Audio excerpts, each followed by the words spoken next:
Hello everyone, I'm Swapnil, a marketing strategist at The Marketers, and I'd like to welcome you all to the webinar. We are really excited about the webinar today. We will be talking about ABM. A lot of people have registered for the webinar, and we'd like to give them another minute or so to join in.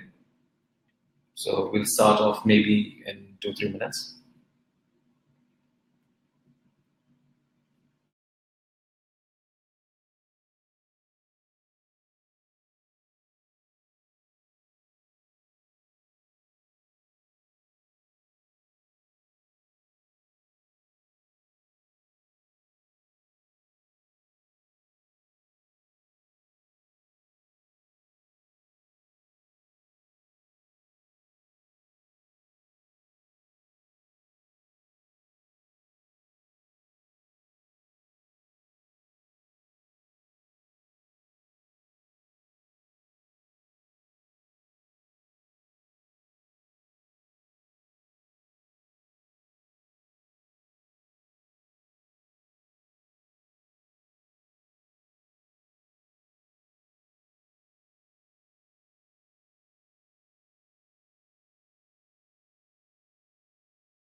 Hi again. It's already 2020 and the B2B marketing ecosystem could not be changing faster. Amidst all of this, account-based marketing is something that most marketers are adopting today. It is the best way for businesses to acquire large accounts, create better engagement, and build relationships. However, even now, most organizations are not well informed about ABM. And that is why A lot of false expectations are there around it, what ABM can do and what ABM cannot. While opportunity and revenue generation is the end goal, how you measure every step of your campaign and define success metrics makes all the difference. If generating leads through ABM is your focus for 2020, then that is why we're here to talk about. We will help debunk any doubts or misconceptions that you may have around ABM and also share strategies to drive successful campaigns. During this webinar, we will talk about account-based marketing and what it actually should mean for B2B marketers, myths and misconceptions around ABM,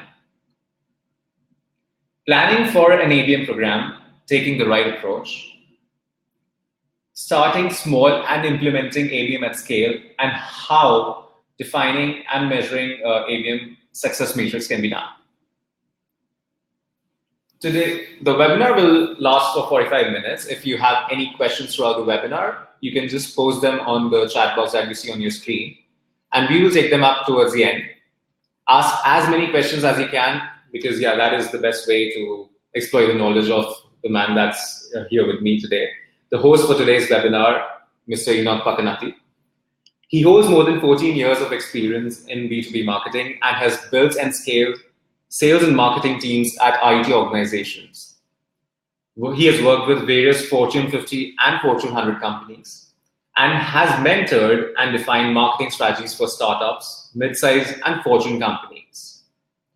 He is the CEO of The Smarketers, and I'm happy to share that we were recognized amongst the top advertising and marketing agencies by Clutch in India in 2019.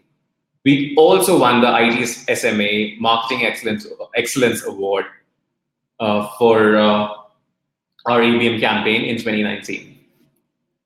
As you can see, we work with companies like ITC Infotech, Alcatel-Lucent, Thomson Reuters, TeamViewer, and many more. Now I'll just hand over to Enoch to take the webinar. Thank you so much, Swapnil. I'm really glad to be back on this webinar. We really had a very good webinar back in December as we were closing the year, and we had some really good audience present and had a lot of interactions post the webinar as well. And I'm hoping this webinar would again throw a lot of insight into some of the work that we do, as well as a lot of things that we come across on a day-to-day basis. So the idea was to educate and inform all the audience present here to talk about some of the approaches that need to be that they can take from an ABM standpoint. What are the misconceptions that a lot of marketers have, how to debunk those misconceptions and take the right approach to ABM. So I usually start off most of my webinars or speaking sessions with a story. So I just wanted to share a small story with you. So there was a salesperson who was selling unbreakable combs. So the keyword being unbreakable. He was selling them at a department store, and he was putting those combs through a lot of stress tests and torture, and beating them and throwing them to the ground and so on, and that got a lot of interest, and a lot of people were impressed with what he was doing, and the combs were not breaking. So at one point he took it a little further, and he bent the comb so much that it broke with a very loud sound. And without blinking an eye, he picked up both the pieces, and everyone was looking like really amazed at him. And he picks up both the pieces in his hands and says, "And this, dear ladies and gentlemen, this is how the inside of an unbreakable comb looks like." So a salesperson can always, twist a story, or should be quick on their toes to cover up any mistakes that they end up doing. So what exactly is ABM? A lot of people have different definitions. Obviously, ITSMA, came up with the term ABM, and then there have been so many other organizations, that have joined the bandwagon and have defined what it is. And according to ITSMA and according to a lot of the other organizations, ABM is a strategic approach to drive marketing or help marketing to drive focus on specific accounts. And this obviously is applicable to B2B companies, B2B companies that are most likely working with a larger clientele, working on larger average deal sizes and longer sales cycles, and for them, it's important to either target net new accounts, or be able to go after existing accounts and mine those accounts to drive new opportunities. So for a lot of companies, this particular definition is, a lot of companies or marketers per se do not look at this as a focused approach, but rather more of widespread outreach. So this requires, ABM is a strategic activity. It requires strong sales and marketing alignment. I spoke about sales and marketing alignment in my previous webinar in terms of talking about the sales and alignment framework, how strongly knit the sales and marketing teams have to be, and the different activities that need to be carried on between both the teams. And it also requires a very personalized approach. And the metrics that we use to measure ABM is different from demand generation.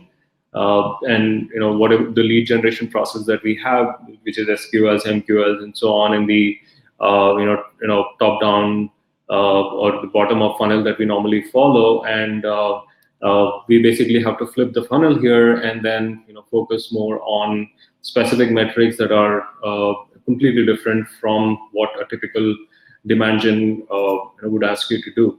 So the ABM process itself is not a fit for every organization. Even if you're in a B2B space, if you're a SaaS company that is dependent on driving a lot of high volume, low, say, more like larger MRR type of deals, and going after smaller customers with shorter sales cycles, ABM may not be the right approach.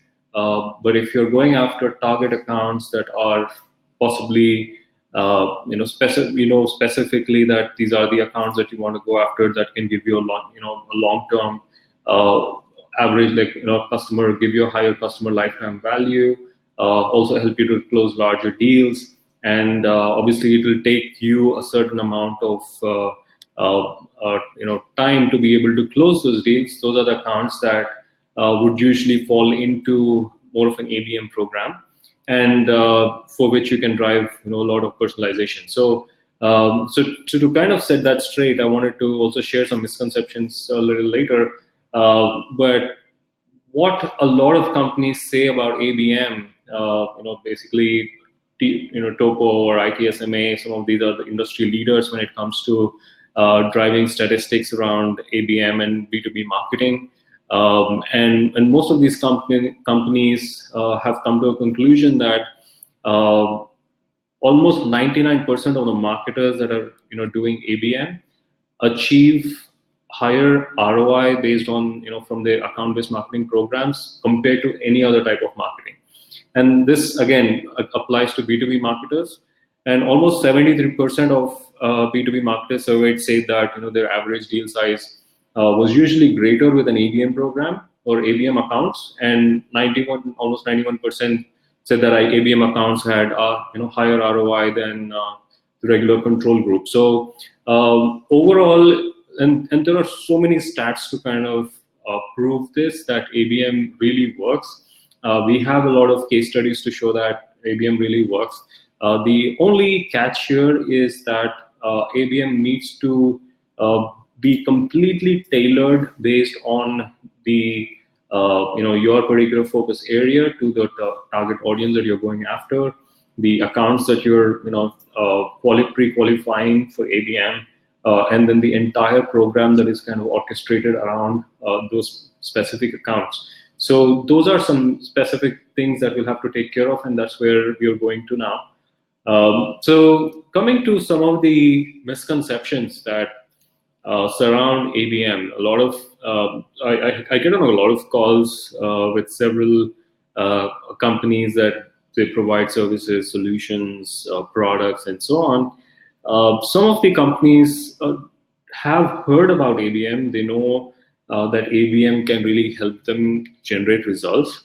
However, for the idea for them is that ABM can drive more leads than a typical demand generation campaign. So for a lot of the marketers, or even for non-marketers, so we end up talking to C-level executives sometimes of startups and mid-sized companies. And the first question they ask is, hey, can you get us a lot of leads through ABM? Can you do emailing, or can we do warm calls, or can we do direct mailers to generate leads for ABM? One of the companies I spoke with recently, asked for 10 leads a week, and wanted to take and was very serious to use an ABM approach. So this is usually a wrong expectation in terms of comparing ABM with a regular or typical demand generation campaign, where in a demand gen campaign where you're doing an outreach program, you're most likely selecting accounts based on a certain set of criteria, but then the personalization or the multi-channel marketing focus that we use for ABM is usually not used in a demand gen program, and that ends up not being, obviously, we cannot really compare that with an ABM, nor can we expect to derive the results of a demand gen campaign, because if you're looking at high ticket accounts, high value accounts, and deriving or being able to win accounts that have a longer ACV, then obviously ABM is only a fit for companies who are looking at those kind of deals and not really those volume, shorter sales cycles, smaller deal size type of leads. So that is one misconception. The other is, again, it does not apply to all B2B companies. Again, B2B companies that have specific solutions that they can take to specific target set of customers, either customers or prospects. So customers, again, they're existing clients who are majorly companies that have large companies which have different lines of businesses, spread across different parts of the globe, and can obviously give them long-term deals and where they can actually position value. That's where you can apply ABM. And even for net new accounts where you're targeting, say, 50 or 100, very specific set of accounts that are qualified for your ABM activity, those are the accounts you would then go after to execute the ABM program. So it, again, does not apply to all B2B companies. And it's also not always about new logo acquisition. So like I just mentioned, it is also about going into your existing accounts, because a lot of companies drive almost 60% of their annual revenues from existing accounts, and about 40% from net new acquisitions or net new customers. So ensuring that ensuring that you're able to drive new business from existing accounts is crucial, and that can be achieved really well through an ABM program. The other thing is ABM is expensive. ABM can be expensive, can also be done at a very lean model. It again depends on what level of depth we'd like to go into, or what kind of campaigns you'd like to run from an ABM standpoint. So again, the cost of an ABM campaign is completely dependent on the scale at which you want to drive it. It requires a specialized team. It requires someone with a clear understanding of how to align sales and marketing, how they can work together with their teams, how to do personalization, how to be able to do, how to do research and so on. So any demand gen or any marketer can actually become an ABM expert only if they're able to set specific goals, understand the process, and be able to implement it efficiently. And pilot is something that a lot of companies ask us for, because the challenge with most organizations, even very large organizations, is that they have never tried ABM before. And the management or the stakeholders, for them to be able to get the stakeholder buy-in for budgets, the marketing team has to prove something to show, this works or this does not work. So basically, if it works, they would like to kind of scale it up, get additional budgets, and take it further. So pilot kind of becomes a crucial element here.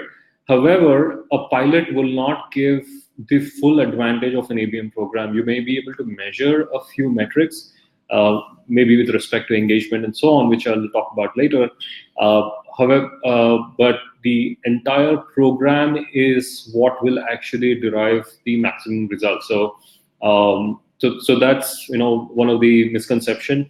The other is again, like I said earlier, just doing emails or direct mailers is not ABM, and ABM cannot be dependent or independent of other functions. Sales and marketing alignment, working very closely with the sales teams, working very closely with your internal project teams or account managers. If you're going after existing accounts, understanding the customer profile, understanding the behavior patterns of the customer, technographic and psychographic data, and things like that are very important. So ABM cannot work independently, or you cannot just have an independent team just doing ABM. And it's obviously not hard to execute ABM. It requires a very methodical and a very clear and integrated approach to be able to derive the maximum results. So, so those are some of the things that we see on a regular basis, and we've also put out a blog on this. And obviously, there's just so much content around this across the internet in terms of the misconceptions, and every marketer has different things to share. So I'm sure you'll find it helpful if you kind of just Google this out. So how do you set up your ABM approach? So I've kind of wanted to spend more time on this over another webinar. The goal of this webinar is to kind of show how to start a pilot. However, the typical ABM approach involves bringing your sales team and your marketing team together, understanding from the sales team and overall understanding the organizational goals, and from the sales team understanding what are the target accounts they're going after. How do we define the target account list? Once the target accounts have been identified and you identify who are the buyer personas or the ideal customer profile, you then build that target account list and qualify them for ABM. So how do you, the way you qualify for ABM is based on certain amount of intent data. So this intent data, you can either acquire it from your if you're going after your existing customers, you can talk to your account managers and customer success teams who are already working with your existing clients to understand how the relationship is. Are they facing specific challenges? If you're going after other functions within the organizations using the ABM approach, have they shared any information, or is there a specific tech stack or area that you can help with? So you kind of get this information to help you pre-qualify these accounts and then move them to the next stage.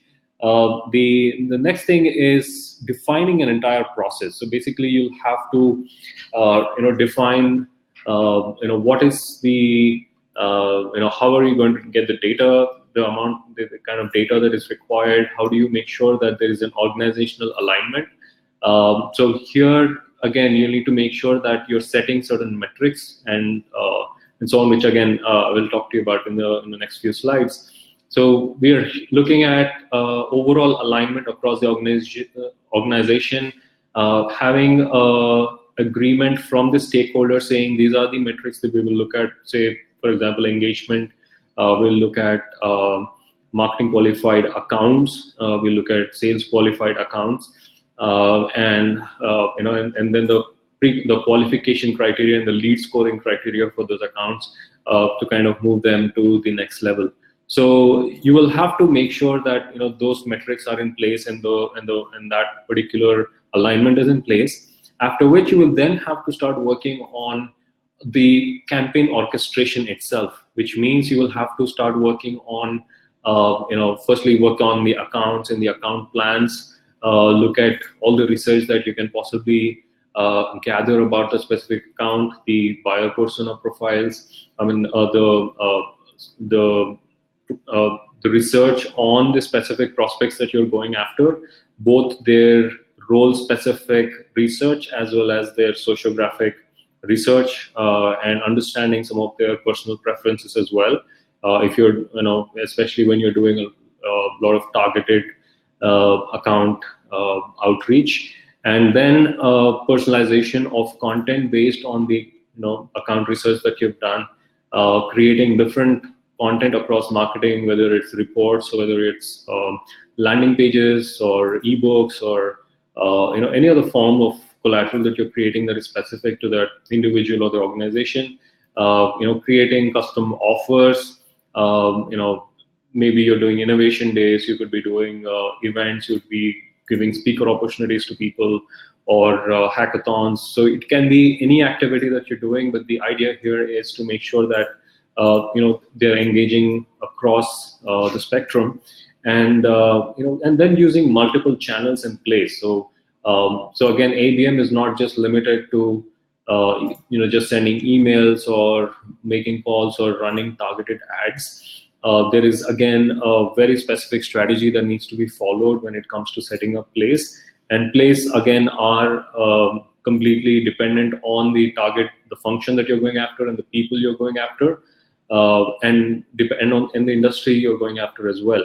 So depending on the those target audience, you will then have to define what channel will really work for them. What are they active on a specific channel, and what kind of content would you should cater to them.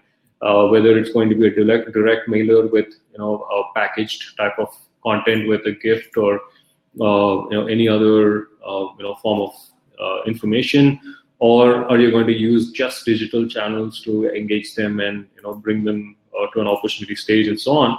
And the next thing is defining and looking at the metrics in terms of whether you're able to cover do the coverage, whether you're able to engage, what is your pipeline looking like, and obviously looking at the entire life cycle of that customer. And the next thing comes technology. So obviously technology becomes a huge factor here. While technology, technology is, say, your marketing automation tools to your ABM engagement or ABM orchestration tools, or you have your research and intent data tools, account intelligence and CRM tools, and and analytics tools and things like that. So the most important element here is to be able to consolidate all those metrics. Basically, if you're running a direct mailer versus you're doing an ad campaign, and you're also sending out LinkedIn emails, and say, for example, you're doing a warm call, you need to be able to tie in all these metrics and look at what is the engagement of that particular prospect across each of these channels, see which channel is working best, and what is the level of engagement from the prospect for a certain piece of content, or any other initiative that you've done. So tying all this together and having specific dashboards is very, very important. Otherwise, if each of these tools or technologies or the platforms you're using, they're working in silos and working independently, the biggest challenge would then be to figure out whether your accounts are actually or your entire activity is actually working or not.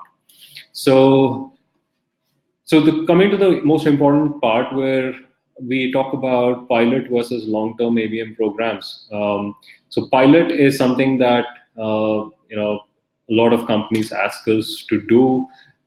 Usually a pilot program is about 3 months or about 90 days.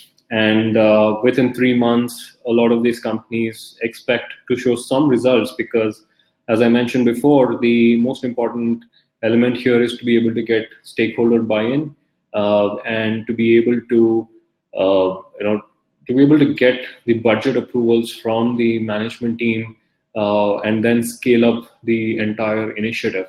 So usually the objectives again here for a pilot program, you will have project-related goals, and then obviously you'll have a lot of internal, broader internal targets as well. So, so some of the limitations when it comes to a pilot is for larger organizations, if the sales cycle is about 6 months, if you're trying to close a large enterprise deal, and it takes about 6 months to close that particular deal, then the success or the measurement metric of a pilot program is not possible from an ROI standpoint. And the same thing applies to any other prospect that you're going after.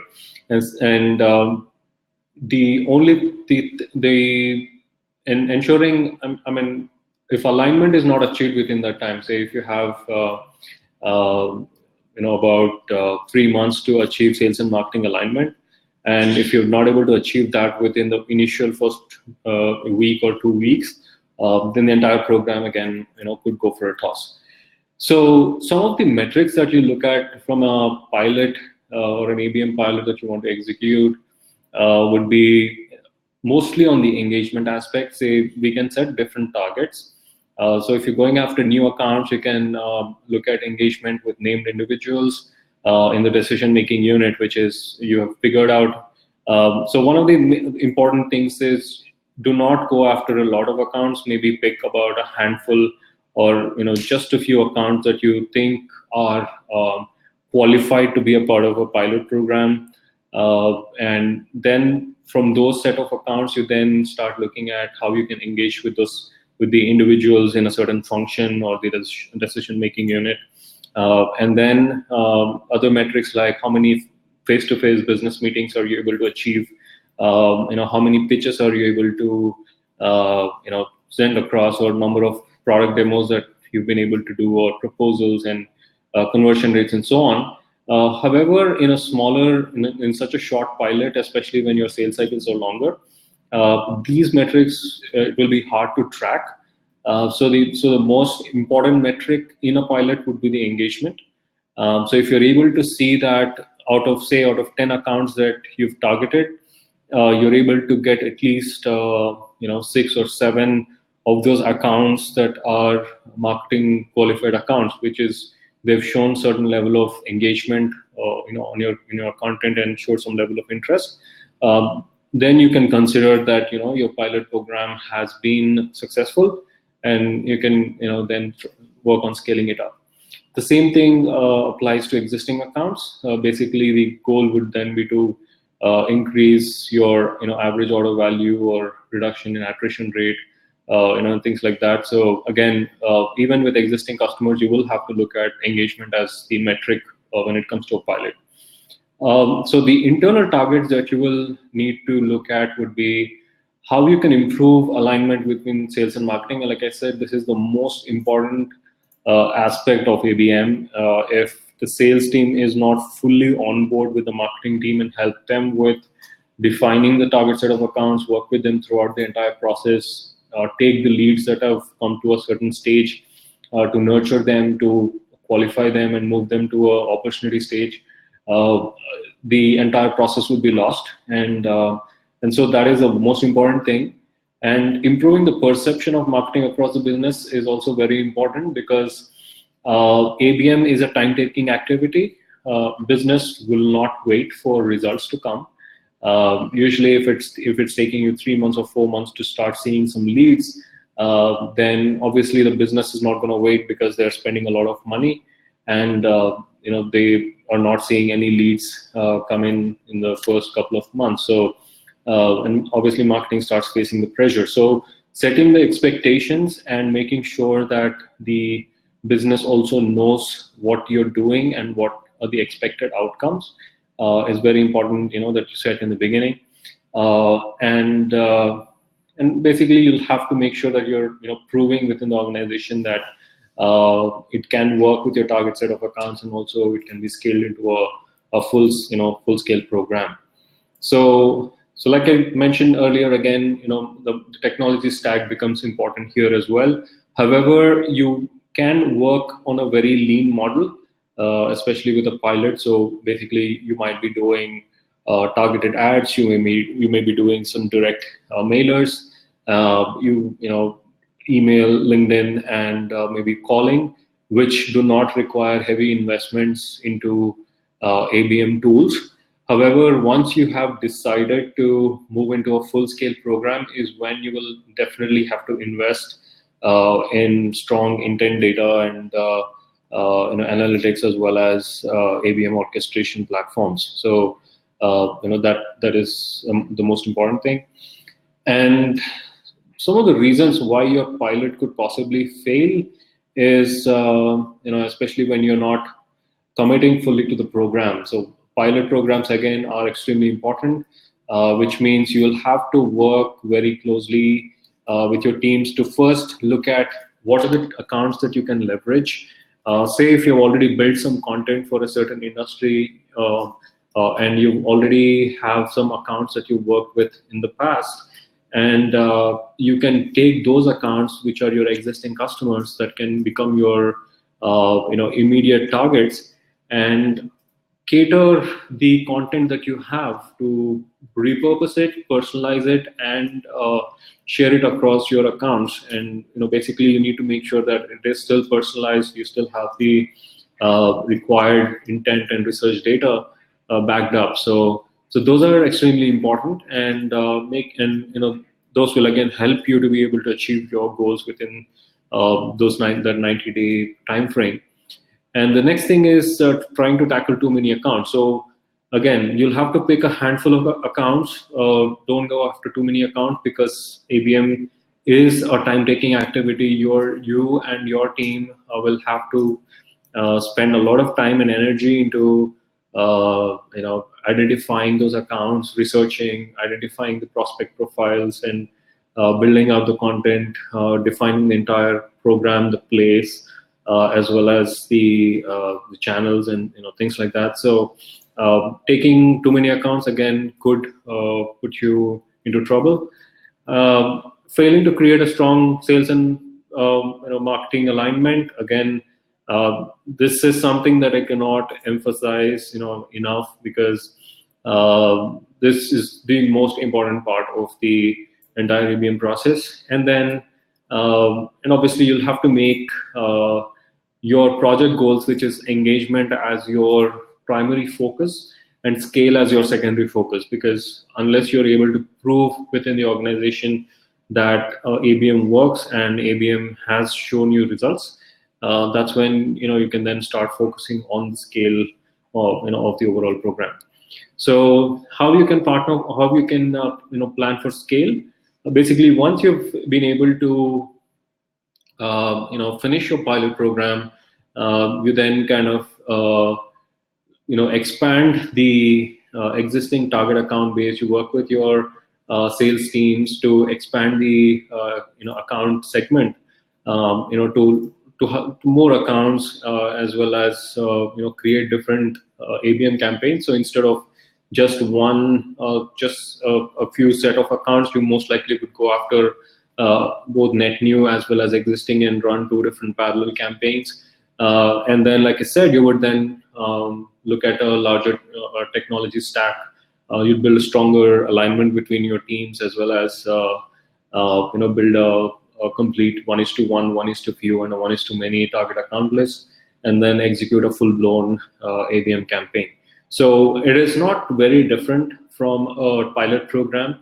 The only thing you're doing here is you're adding additional elements into your pilot. More or less, it's more like you're just watering a plant to start giving out flowers in a few months of time. So So we already planted a seed, it's already sprouting. You just need to make sure that it gives you the fruits. So how do you measure the ABM success metrics? Like in a typical demand generation funnel, you would have your basically your the accounts at the bottom. When you're going after a multiple set of companies, you're executing different campaigns, and you're moving the leads through a pipeline. And then so once the account or the leads are engaged, you convert them to MQLs and then SQLs and opportunities or deals won. However, in the ABM or in the ABM funnel, it's usually a top-down type of an approach where you are targeting specific accounts, you are engaging with target accounts, and we call these as marketing qualified accounts. So marketing qualified accounts are accounts that are engaging currently with your content and your campaigns and have shown some level of interest. And basically you are measuring them through, say, you're looking at clicks, you're looking at open rates, you're looking at time spent on the website, the number of times the repeat user of that, repeat user or the repeat visitor to your website, time spent reading the content, how many times they've downloaded any content, and so on. So you're qualifying them, you're giving them certain lead scores based on the account. So the reason why we also call them as marketing qualified accounts is because unlike a typical lead generation program, you're going after leads or prospects, which are again spread across the organization. So you might be talking to a person who within an organization, and considering that as an opportunity, you'll still consider that a sales qualified lead or a marketing qualified lead.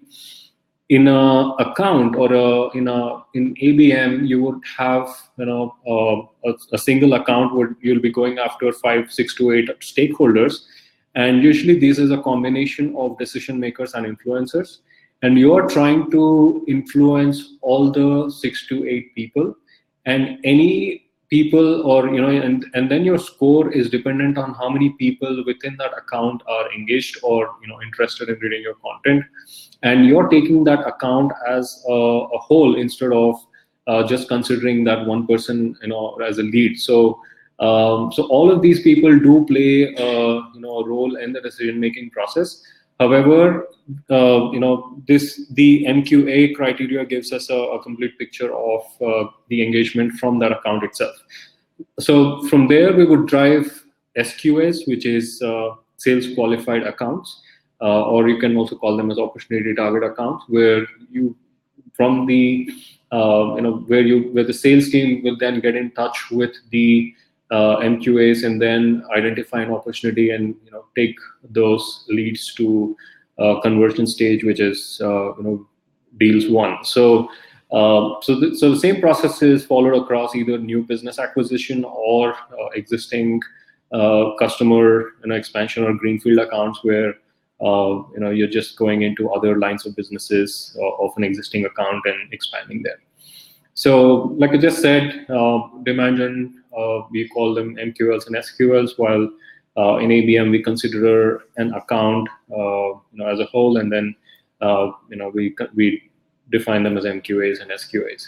So you'll have to. So how do you measure the ABM buying cycle? And so one of the things I was talking about is on the engagement and impact and so on. So how so when you look at it, you'll have to look at a framework.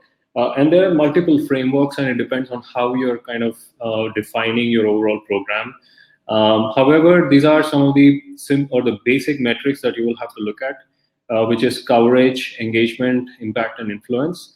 So from a coverage standpoint, you will have to look at, I mentioned this earlier, which is marketing qualified, qualifying your accounts for ABM, or pre-qualifying them. So you'll have to look at how many accounts fit into your ideal customer profile.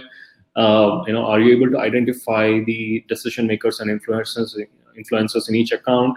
Do you have the data to reach all the stakeholders at each account? Which means you'll have to get their role specific information. You need to understand what are their priorities.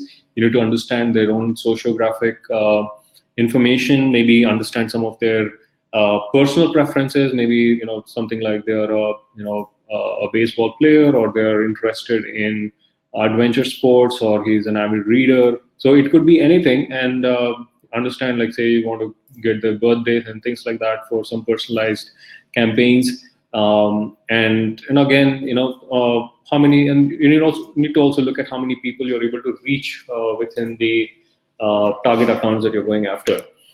From an engagement standpoint, you'll have to look at how many people, again, the target accounts that you're going after, how much time are they spending on your content? Are they coming onto your website? How much of, and after they've seen some content, are they actually going and reading other assets or other pieces of content?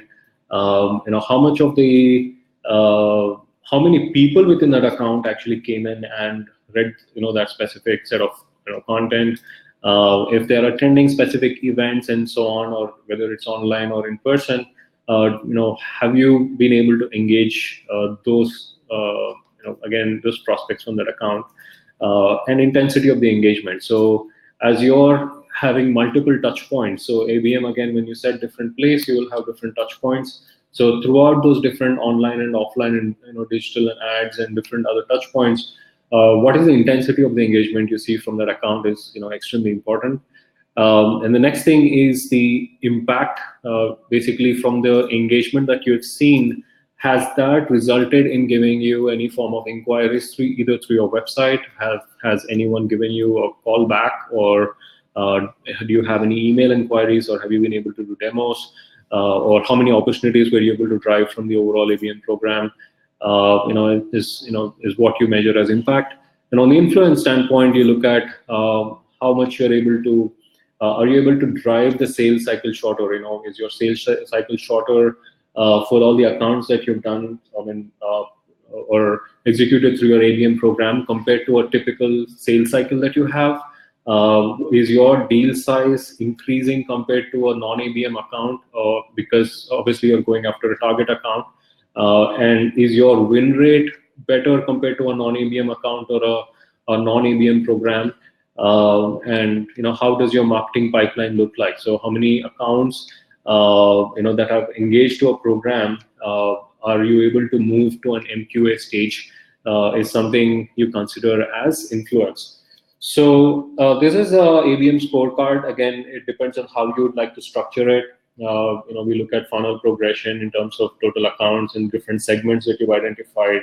What are the engaged accounts, opportunity, how many accounts are you able to win, the pipeline you've created, revenue, the revenues per account, and the overall deal velocity in terms of how soon you were able to convert MQA to a deal one. So in conclusion, we've covered things like how to avoid some of the misconceptions around ABM, how to define your goals for a pilot program, what are the different key metrics that you will have to look at when you're executing a pilot or a ABM program, and what kind of a technology stack can you use if you're using a simple pilot program, or if you want to scale. And obviously, if you are if you lack the resources or the team to execute, the best idea to run an ABM program is to work with an agency that can help you do the end-to-end strategy and implementation of ABM. And obviously, you will have to take data-driven decisions, whenever it comes to driving such a massive scale activity.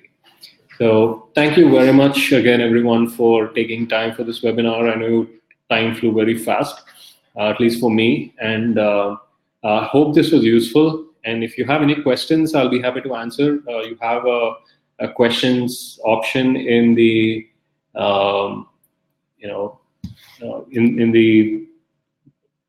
in the side pane, so you can actually send some questions there, and I'll be happy to answer them.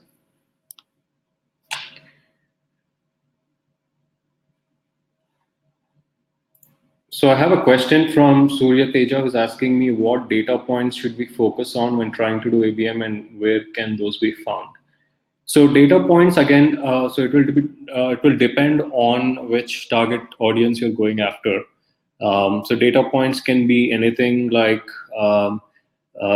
say, if you're going after accounts which are, say, $2 billion in revenue. For example, let's take you're a cloud services company and you're helping companies migrate to the cloud, and your target audience is mostly, say, for example, healthcare companies which have revenue sizes of over $2 billion, and they're currently on, say, either on an on-premise type of a system, and they're preferring to go to the cloud. So data points can be, what is the current technology stack?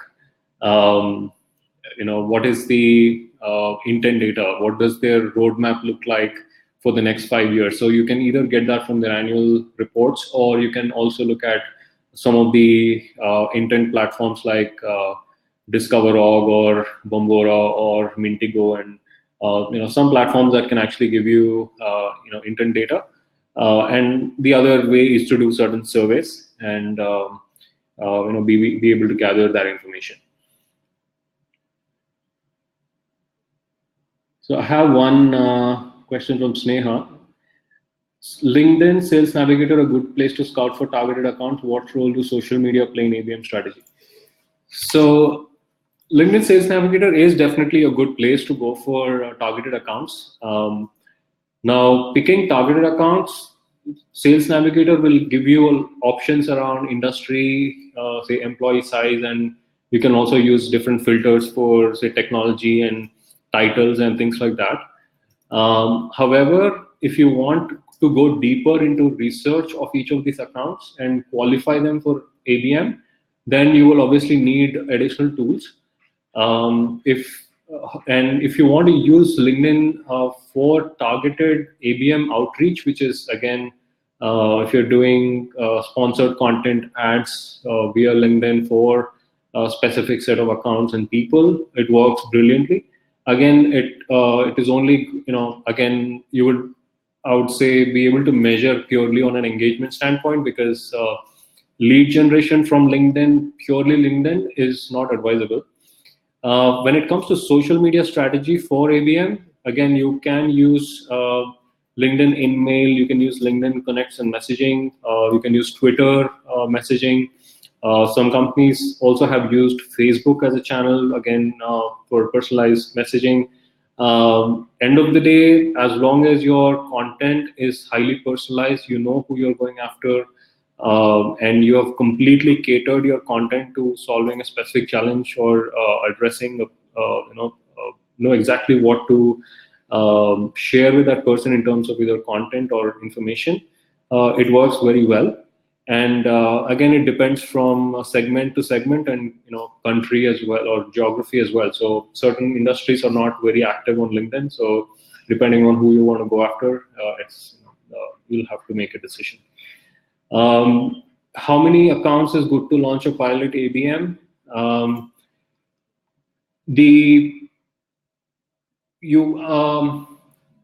There's no definitive answer in terms of how many accounts. Basically, you will have to look at how do you want to measure it. We have done pilot for just 5 accounts. We have done pilot for 20 accounts as well.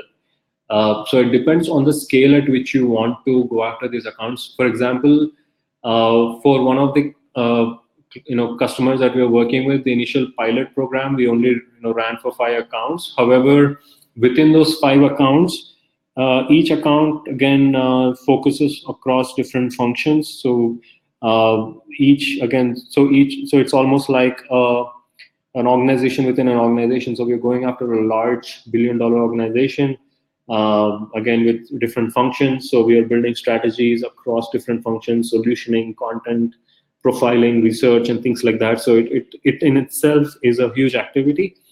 So depending on the kind of organization you're going after, you will, and the accounts that you want to go after, you will then have to pick and choose how many accounts would make sense. Another question I have is, can Google Analytics be used to measure content engagement during the pilot ABM program? Google Analytics will not give you data as to which person is coming onto your website. So the only thing you can track is to see, say, if you have set up a landing page, you have set up a UTM, for that particular, web page or the landing page, and you've set up goal conversions on that page. You'll be able to see how many visits are coming to that particular page and goal conversions, but not really see who is coming in or which company. So I would highly recommend using a marketing automation tool that will give you a tracking script. And if you have the target accounts and their data already on your marketing automation tool, that will help you to track, the entire journey of that particular user, even if they're visiting your website.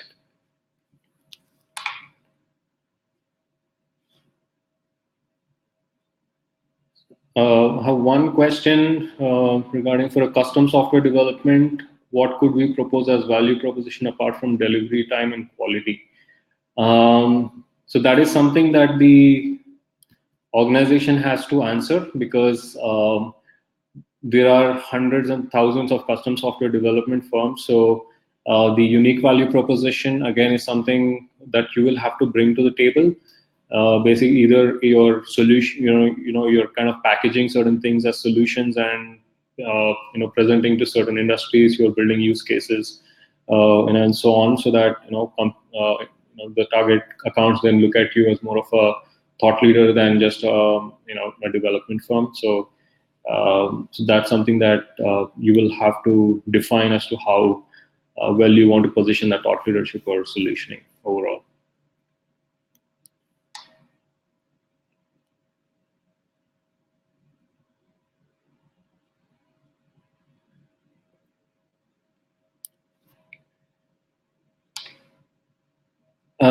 So we have 2 more minutes. So I think I have one question. Any thoughts on making website personalization a part of ABM strategy? Website personalization is a really important element. There are a few websites that will also help you or give you certain APIs where you can track IP of the user. So if that person is coming from a large organization, you can actually mention the name of the person the moment mention the name of the company as soon as they enter your website. So I can share some websites with you that can actually give you that data, and you just have to integrate that onto your website and make the sites a little more personalized. So the moment someone enters, say hi marketers or high emphasis and things like that. So the moment someone comes from the organization, they know that, hey, these guys know that we are from Infosys, and that immediately grabs their attention. So you can do some of that, and then personalization. Usually we talk about inbound and account-based marketing as a combined approach, and that's what has always worked really well. So if you're going after a target set of accounts in a certain industry, it's also very important for you to have the credibility built as well as content built for that industry, and use cases as well as some case studies. So that will then help even if that particular prospect goes and checks out your website, they will still be able to find relevant information, and that helps them helps to boost their confidence.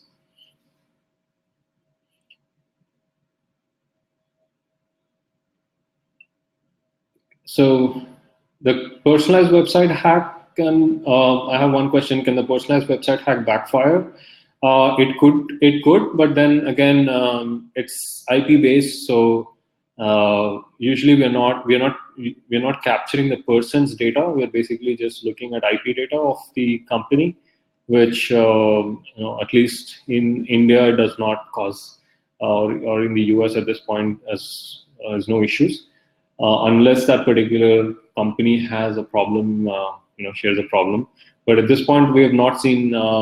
That's how most of the IP targeted ads and IP targeting work. So at this point, there are no regulations to stop someone from sharing content or targeting specific companies through an IP.